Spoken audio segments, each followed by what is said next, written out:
I want to take this, if you are visiting with us, I want to take this opportunity to apologize for my good buddy Paul and Patrick. They have made fun of me all morning long. And so if you're new, you may not understand that. Patrick even asked me, he said, I'm going to announce that your mom is placing membership today. And he said, I don't know her that well. Will she be upset if I make fun of you a little bit? And I said, no, my mom is used to it. So if you're new and you don't know, I kind of dish that out quite a bit too. So my mom is used to people making fun of me. But she does feel like she made the right choice of being a part of this family, not just because I'm here, but because of you. So we're in the last lesson on our series of 4 simple things that anyone can do that have a huge impact. And yeah, we're kind of preparing for next week and Friends Sunday and the fall, and trying to bring as many people we can into this family to get them close to Jesus for His glory, not ours. And it's been good because these 4 lessons, if you remember, Presley started us off with invite. Give an invitation to someone. Patrick then spoke about asking. So asking questions, getting to know people. And then last week I talked about serving. And this week we're talking about hospitality. Now, Presley, we kind of know, us in the office, we're talking about things. We kind of know what's going on. And Presley, realized, I think, that I was talking about hospitality this week. He's been nice all week long. And Wednesday night, he's serving ice cream to the kids and Sundays and stuff. And he's like, would you want one? I said, no, thank you, Presley. And I asked him, I said, are you just trying to get into the sermon? And then Thursday morning, he brings me a Chick-fil-A sandwich. And I said, you're in, buddy. So you're in the sermon. Thank you. He really has been very hospitable this week. If you get to know Presley, I don't think it was just trying to get in the sermon. I think that's his nature. But yeah, thank you, Presley, for Chick-fil-A, but I'll expect one again this week as well. Did you hear that? I'll expect another Chick-fil-A sandwich this week as well. You're in. All right. What is hospitality? Hospitality synonyms are friendliness, kindness, generosity, and warmth. All right. So some of you know that my wife and I spent 5 years in Thailand, and the Thai people are very hospitable. Hospitality is not a characteristic that it's exclusive to Christians. Now, all Christians should be hospitable. That's one of the things we're going to talk about. But it's not a characteristic that's exclusive to Christians. The Thai people, primarily Buddhist, 95% of them are Buddhist, 4% Muslim, and less than 1% believe in Jesus. But they are very hospitable people. We find this example of that it's not exclusive to Christians in Acts chapter 28. So Acts chapter 28, the first few verses, we'll skip around here a little bit. The slides are good, and you'll see an example of non-Christian people being very hospitable. This is after Paul's shipwreck, and they make it to shore. Once safely on shore, we found out that the island was called Malta. The islanders showed us unusual kindness. They built a fire and welcomed us, all because it was raining and cold. Next slide. There was an estate nearby that belonged to Publius, the chief official of the island. He welcomed us to his home, showed us generous hospitality. For 3 days, they honored us in many ways, and when we were ready to sail, they furnished us with the supplies that we needed. So Paul gives a great example of these non-Christian people on this island of Malta and how they welcomed them. Now remember, this is a shipwreck of people. Paul's actually a prisoner on the ship. And so they're strangers. And what does it say? They welcomed us. They showed unusual kindness to us. They built a fire. Publius provided brought them into his home. Strangers brought them into his home. And then when they left, not only did they honor them, which the Thai people are very good at, honoring guests and honoring other people, then they provided for their needs as well. And that is also hospitality. They were generous, it says. So here's a great example. So our time in Thailand, I can remember 2 specific instances. Thai people are very hospitable. Usually it's around a meal. It's around welcoming you into their home. One trip, we were in Bangkok, but we met some people who lived outside of Bangkok, or their village that they were from. They had come to Bangkok to work. The village that they were from, we went to, and they were teaching And we went as English teachers. They wanted us to come and try to help teach some of their kids. Thai kids all learn English in their schools, but they don't really speak it. They learn the grammar, they learn to read, but they don't learn to speak. So they wanted native English speakers. So we went up to this poorer part of Thailand, in the northeast part of Thailand, and we're kind of teaching for a weekend with these kids, showing them English. And one night, I see this car driving through a field, and it's just driving back and forth, and I just see the headlights, and it's just driving back and forth in the field. And so I talked to one of the teachers, one of the Thai teachers. I said, "What's going on out here? And so he told me they're catching grasshoppers, and that's one of the things that they eat. Poor part of Thailand. And I acted interested and acted amazed. And the next night, he served all of us a plate of grasshoppers that looked like this.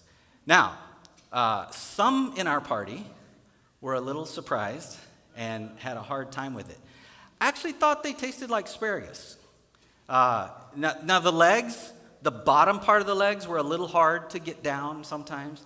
But I ate the whole plate, and I don't really like asparagus. So, but I finished the plate because I thought that was hospitable for me to do.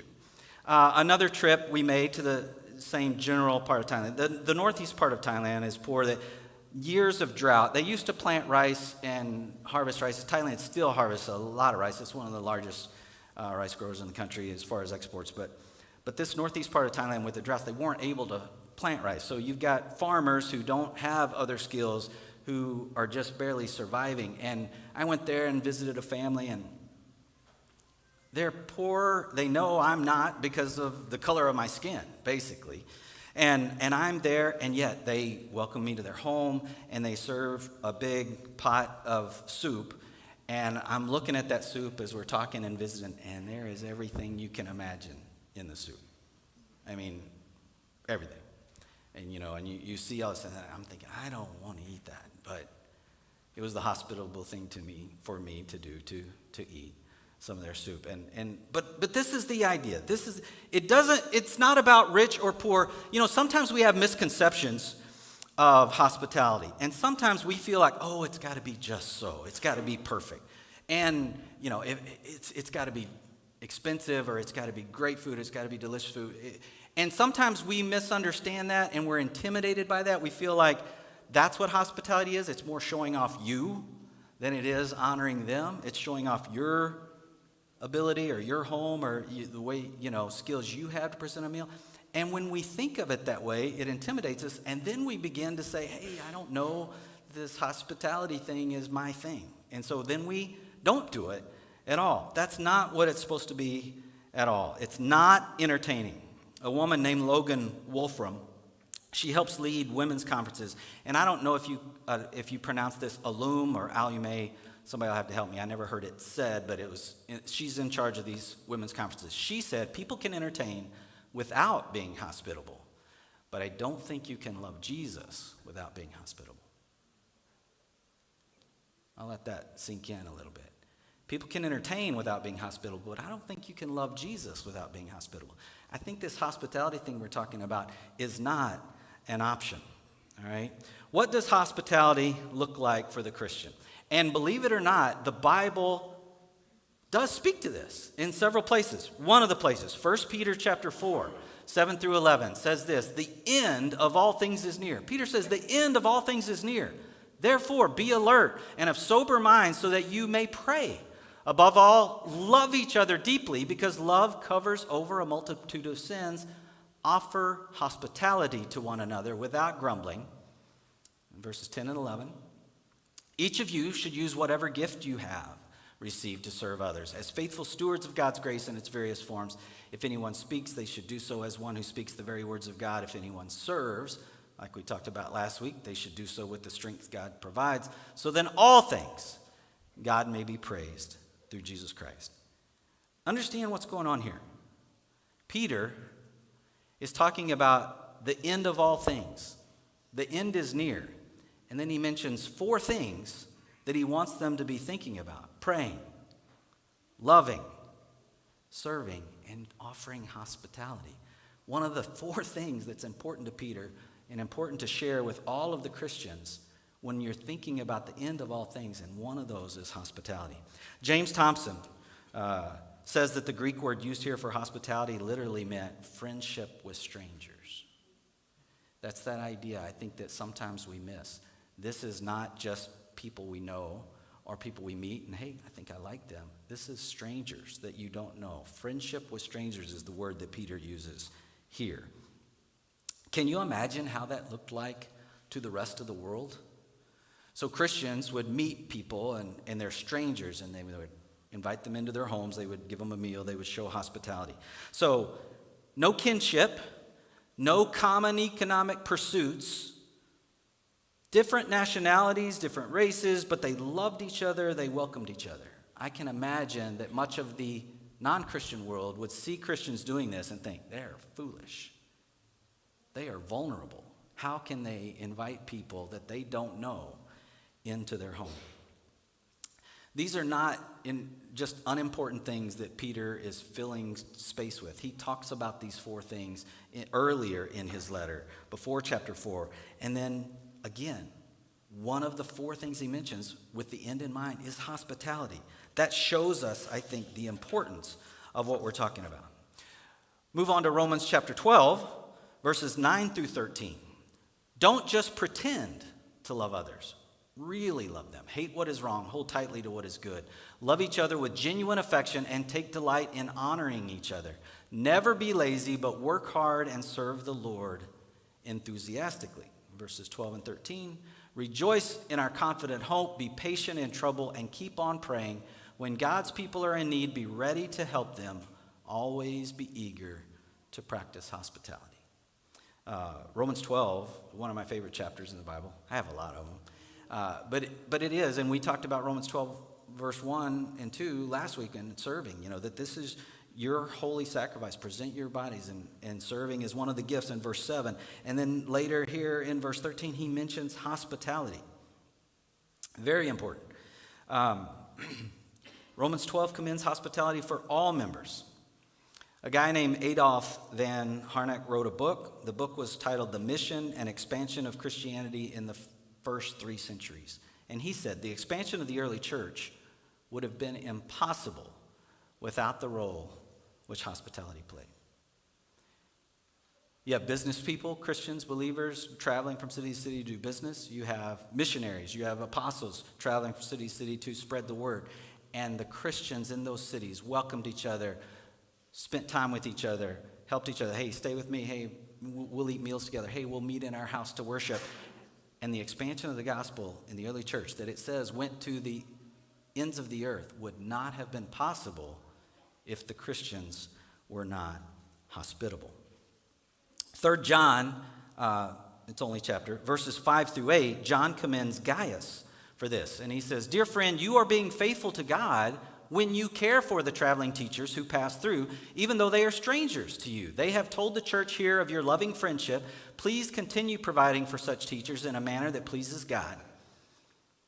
Next few couple verses. "For they are traveling for the Lord, and they accept nothing from people who are not believers. So we ourselves should support them so that we can be their partners as they teach the truth." I don't know if you've experienced this. I can remember as a teen and as a sponsor on youth trips, where we would, at one time we traveled from Midlothian, Texas, where my mom just moved from, and we traveled all the way to McMinnville, Oregon.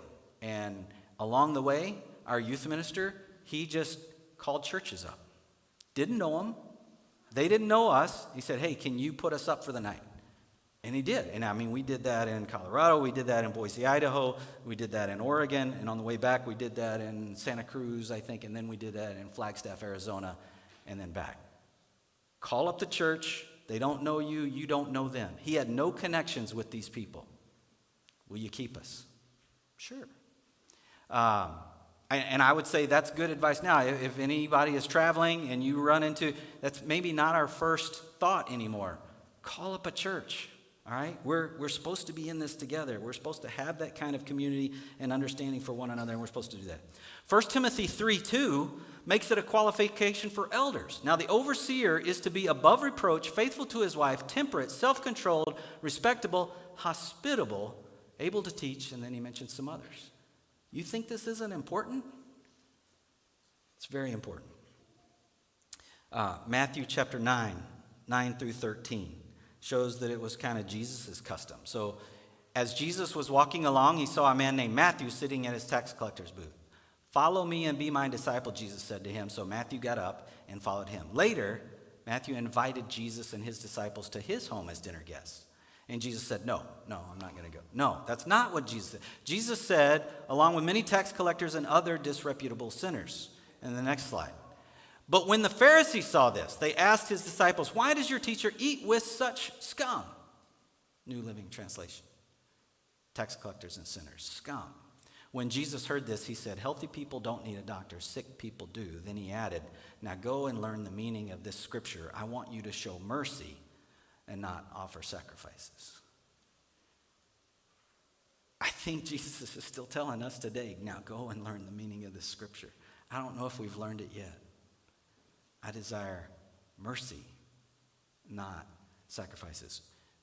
Our hearts, Jesus was that example. Jesus didn't have a home, and yet he went to people's home all the time. He did it here with Matthew. And it didn't matter who was there. He was going to be there. Be hospitable as showing up. Be hospitable with the people there. Be hospitable with Matthew.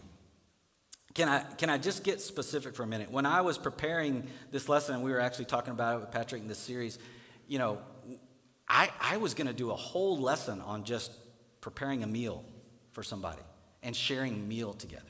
I was going to do the whole lesson on that. Patrick was the one that said, maybe we'll call it hospitality. And so then that opened up my mind a little bit. And I think it's important. There's a lot different ways to show hospitality, to be hospitable, than just sharing a meal together. But sharing a meal together is one of the best ways.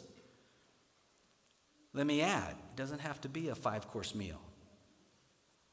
Personally, I'm fine with a 99-cent pack of 8 hot dogs. I really am. And I know that some of you,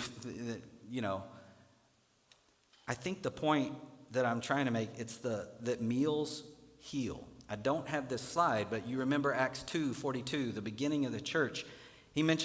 Luke mentions 4 things. All the believers devoted themselves to the apostles' teaching, to fellowship, which we talked about in Bible class this morning, and to sharing in meals, including the Lord's Supper, and to prayer. 4 things that the Christians were doing, and this sharing in meals was one of them. That gives you that sense of community that we want. That's the fellowship. That's the hospitality. That's the way the early church was characterized.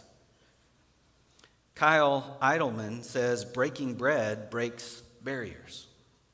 There's something about sharing a meal with someone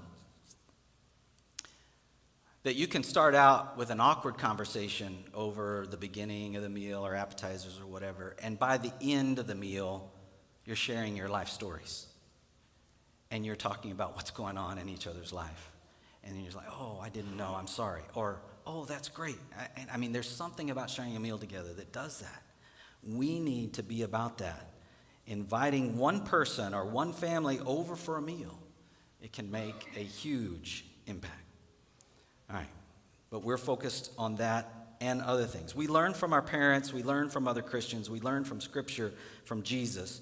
5 loaves and 2 fish, look what he did with that. Meals with tax collectors and sinners. The bottom line, I think, is that we are to make people feel welcome. That's what hospitality is in a nutshell to me. Making people feel welcome. If we don't show hospitality,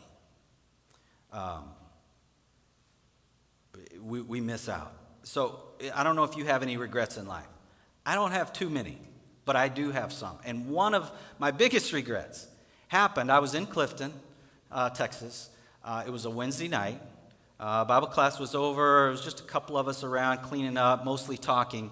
And a Hispanic man comes into the building, and he says he's a preacher, and he's headed out to West Texas. He just came in off the street. I don't know how he got there. And he asked if he could stay with me for the night and then continue his travels in the morning. And my first thought was, this guy just came off the street. I don't know him at all. And my wife, my daughter, so I said, you can stay here at the church building. And he just said, all right, or there's some Hispanic families in town that maybe I can stay with. He read my answer as one of prejudice, I think, but he just, and I was like, well, there are, and he just turned, and he walked out the door, and he was like on his way, and I thought about it for a minute, and I thought, I don't, and so I tried to chase after him, and he was gone. He was on to, I think, I've thought about it later, and two things. I wish I would have said yes. But the other thing, I think he was just like doing what Jesus told his disciples to do. You go, and if they welcome you into the home, then you bless the house, and if they don't, you shake the dust off your feet and you move on. I think that was I think he was on a mission, and he was trusting Jesus, and I wasn't very hospitable, and so I think he was just, okay, I'll go find somebody who is. But I regret that. I don't think, just like the early church, I think it was odd to people who weren't Christians that the Christians did this, yet they still did it, even with strangers. Another true story, not this church. Emily began to feel unwelcomed at her own church when she reached junior high age. And it was because she didn't feel a part, and she didn't feel a part because she wasn't made to feel a part. It wasn't that people didn't like her, or that the connections were not being made, and she felt like she wasn't a part, and it tore her up. Luckily, the youth leaders caught it, started talking with her, visited with her, said, I'm sorry, and Emily became the best person at welcoming visitors and new people, because she had experienced what that was like in her own life, and she was great at it. And the whole church, that was kind of what Emily did from that point on, after she got over that and realized, and then it made everybody that way.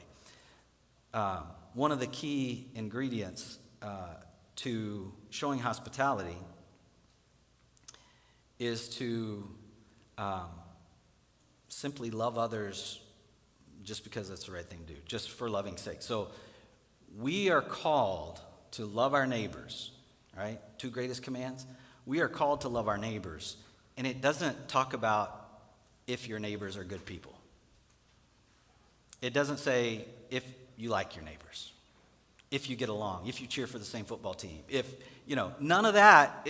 We are called to love our neighbors as Christians, and it doesn't matter what they do, what they think, what they believe. One illustration of this, true story, Rosaria Butterfield. She's a professor at Syracuse University, and she would be the person, I kind of listened to her whole story. I will sum it up to say she would not have identified with Christians in any way, all right? Politically, she was total opposite of what we would think of as Christians. She wrote this article. The article got published in the paper, professor from Syracuse University. She was actually doing research on the religious right from her perspective, and she wrote this article. It got published in the paper. She got hate mail. She got some fan mail. And then she got a letter. And the letter was from a pastor and his wife saying, hey, would you come over for dinner? And she was talking about it Rosario was talking about it with her friends, and was like, I don't want to go over. There's no way I want to go over to this pastor's house for dinner with his wife, And her friend was like, well, it'll be good research. You need to go. You got to go. So she didn't want to go. She accepted it because she said, it'll be good research. It'll, confirm some of what I'm saying, and I'm writing this book anyway, so I'll be able to put it in my book. So she goes, and the experience is totally different than what she thought. The family was very hospitable, very respectful, very nice. I think a key point here that she said was that they didn't try to preach the gospel to her at that time. They were just listening and being her friend. The end of the story is that she said the Lord provided this couple, because she ended up, because of that friendship, because of that meal, a huge impact was made in her life. She became a Christian. She's married to a pastor. They're still the only Christians in their families, her and her husband. But it totally changed her life. An eternal impact was made through this hospitable move of this one Christian couple. Do you know who Horst Schultz is? I'd be surprised if you do. I didn't know. Name the recipient of the 2021 Historic Hotels of America Legacy, Innovation, and Inspiration Award. He is, or was recently, he's not anymore, but very recently, he was the COO of Ritz-Carlton Hotels. He was born in Germany, good guy, believer. He said that he would, when he was starting up these Ritz-Carlton hotels everywhere, he would go to a hotel, a new one, and there would be 500 to 800 employees who are going to be workers at that hotel. And he would spend 10 days in training them and talking to them. And he would start out by saying, I am Horst Schultz. I am the COO of Ritz-Carlton Hotels, and I am a very important person. And then after a few grumblings in the audience, then he would say, and so are each one of you. He kind of built the whole thing on the whole, this hospitality and his belief and how important that is, and that each person has a role in that. Each person's role is very important. It's not just him. It's not just the idea. Everyone has a show. So it didn't matter if you were a dishwasher. It didn't matter if you were a waiter. It didn't matter if you were cleaning the rooms. And if a hotel guest came to you and said, hey, I got this problem, it didn't matter. You couldn't say, in his training, you couldn't say, hey, that's not my job. I'm just the dishwasher, or I just clean rooms. You would stop what you were doing, and you would take care and listen to their request, and you would make sure they felt important and heard, and then you would go find somebody who would take care of it. That was part of the training. But again, a big part of this training is that every person's role is important. So no matter what job or role you have, it is important. Schultz talked about one particular example. When he was opening up the Ritz-Carlton in Atlanta, he met this man. He was a refugee from Nairobi, Kenya. His name was Ibi, and he was one of the dishwashers. And so during this 10 days, he had met him, and he would be walking through and doing these things. And every time he saw Ibi would say, "Good morning, Mr. Schultz. How are you doing today?" or whatever. And after 2 or 3 times of this, Mr. Schultz is thinking, "This guy's always so clean. Is he doing any work? He's a dishwasher. Why? He always looks so clean." So he went to his boss and he said, "Hey, is he doing any work? Is he working out?" And he said, "He's the hardest dishwasher. He works the hardest of any of my people. He's just very, prideful, and so he keeps himself clean." And he was always visiting. He was always talking with people. Long story short, they wanted to make him a waiter, and so I think he became a waiter, and he now is the hotel manager for the Ritz-Carlton in Atlanta. The point is that whatever job you have, whether it's a dishwasher or whether it's the waiter or whatever it is, you need to be hospitable in that role. I would say what that means to us at Woodbury, it's not just Patrick's job to be hospitable. Every Sunday he's out there by the front doors greeting people when they walk in, right? Greeting you or greeting guests. He wants to do that. He wants to be hospitable. Every one of you is important in that. If 3 or 4 people are hospitable to guests when they come in, and then 30 or 40 people walk by them and don't speak to them, what is their idea when they leave? Maybe it's good, maybe it's not as good as it could be. Every one of us is important. This is an important thing to. And I don't think this is true of this congregation, but maybe there are some ways we can improve. So I'll just give you one example. Last month, ministry leaders, elders, staff met together, and Patrick had this piece of paper and said, rank these 6 things by priority. The top one was this: build stronger community, which we're going to be talking about this fall, among our church family through attention to regular hospitality, service, and intergenerational fellowship. So there'll be more to come on this. Patrick will share it. We'll all share it. There'll be more to come. This is going to be, we're going to want to focus on this as a church body, as a church family. And it's everybody's job. We want people to walk in here and recognize that we are Christians, brothers and sisters, and it doesn't matter if we meet strangers, if we don't know them, whatever. We're going to be hospitable people for this reason. So how can we improve? What can we improve? First thing we talked about, to whom should we show hospitality? Everyone. Christians, our brothers and sisters, non-Christians, guests, our neighbors, everyone. To whom should we show hospitality? Everyone. That's the first thing we need to do. Second thing, you are representing Jesus Christ. 2 Corinthians 5:20 says, so we are Christ's ambassadors. God is making his appeal through us. We speak for Christ when we plead, come back to God. Do you think that message needs to be heard today? I do. All right, so God is making that appeal, but it's through us. It's through you and me. You are representing Jesus Christ. Number 3, you don't have to be Martha Stewart or Joanna Gaines. If you don't know who those people are, I'm sorry. I don't have any excuse for you.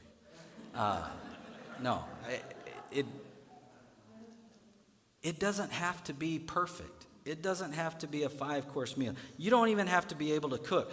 You can still open up your home. You don't even have to have a home like Jesus didn't. You can still invite somebody to a restaurant.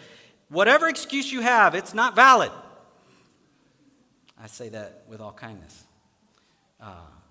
We are all to be hospitable. Everyone's life is a little messy. I think in America we've learned, cover that up, cover up our messes, try to represent cleanliness, organization, we're everything, a completely unreal picture of our lives, right?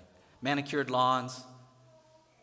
It's a completely unreal picture of our lives. And then we expect that's what we got to do to have someone over. No, hospitality that is authentic works every time. We have this other idea, and our doors get shut, and then our neighbors don't know us. We don't know our neighbors. I loved it. I went over to Travis and Anna's house for something this week, and their front door is wide open. When I get there, when I pull up, and I don't think they were expecting me either. I love that, and I think we've got to find ways to live that way in our community. Not shut doors, open doors. Find ways to connect. Hospitality is working. Hospitality that is authentic works every time. You can serve a 99-cent pack of hot dogs, and if your hospitality is authentic, it's going to work. You're going to make the connection with people. Last thing, number 4, hospitality can have a huge impact, an eternal one. Go back to what 1 Peter said. The end is near. In view of these last things, offer hospitality. Making all people feel welcome is your responsibility. I want to invite the praise team back up. These 4 things we say are simple that anyone can do. Now, what are we going to do them? Are we going to invite? Are we going to ask people, get to know them? Are we going to serve them look for some way we can serve our neighbor? Are we going to offer hospitality to people we meet, guests that come, to each other and to our neighbors? Let's go do it. Let's fill the place next week, but let's do it for this reason, because it makes an eternal impact on many people.